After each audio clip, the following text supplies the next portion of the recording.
Saint Augustine Lecture on the Gospel of Saint John, Tractatus 2nd, chapter 1, verse 6 to 14, following. He was in the world, and the world was made by him. Think not that he was in the world as the earth is in the world, as the sky is in the world, as the sun is in the world, the moons and the stars, tree, cattle, and men. He was not thus in the world. But in what manner then? As the artificer governing what he had made. For he did not make it as a carpenter makes a chest. The chest which he makes is outside the carpenter. And so it is put in another place, while being made, and although the workman is nigh, he sits in another place, and is external to that which he fashions. But God infused into the world fashions it, being everywhere present, he fashions, and withdraws not himself elsewhere. Nor does he, as it were, handle from without the matter which he fashions. By the presence of his majesty he makes what he makes. His presence governs what he made.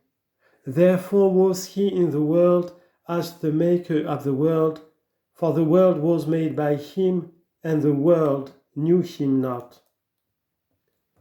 What means the world was made by him? The heaven, the sea, the earth, and all things which are therein are called the world. Again, in another signification, those who love the world are called the world. The world was made by him, and the world knew him not. Did not the heavens know their Creator? Or did the angels not know their Creator? Or did the stars not know their Creator, whom the demons confess? All things from all sides gave testimony. But who did not know? Those who for their love of the world are called the world. By loving we dwell with the heart, but because of their loving the world they deserve to be called after the name of that in which they dwelt.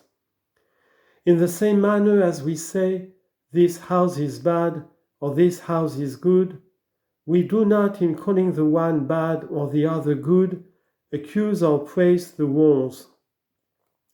But by a bad house we mean a house with bad inhabitants, and by a good house, a house with good inhabitants. In like manner, we call those the world who by loving it inhabit the world. Who are they? Those who love the world, for they dwell with their hearts in the world. For those who do not love the world in the flesh, indeed, sojourn in the world, but in their hearts they dwell in heaven, as the Apostle says, our conversation is in heaven.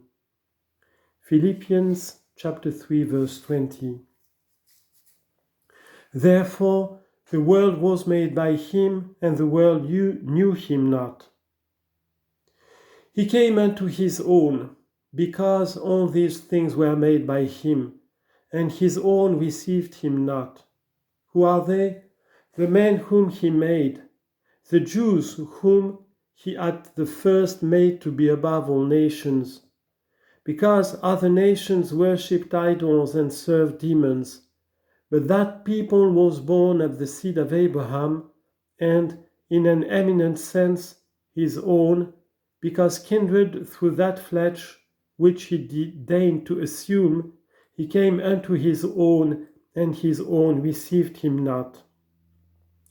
Did they not receive him at all? Did no one receive him? Was there no one saved? For no one shall be saved unless he who shall have received the coming Christ. But John adds, as many as received him. What did he afford to them? Great benevolence, great mercy. He was born the only Son of God, and was unwilling to remain alone. Many men, when they have not sons in advanced age, adopt a son, and thus obtain by an exercise of will what nature has denied to them. This men do.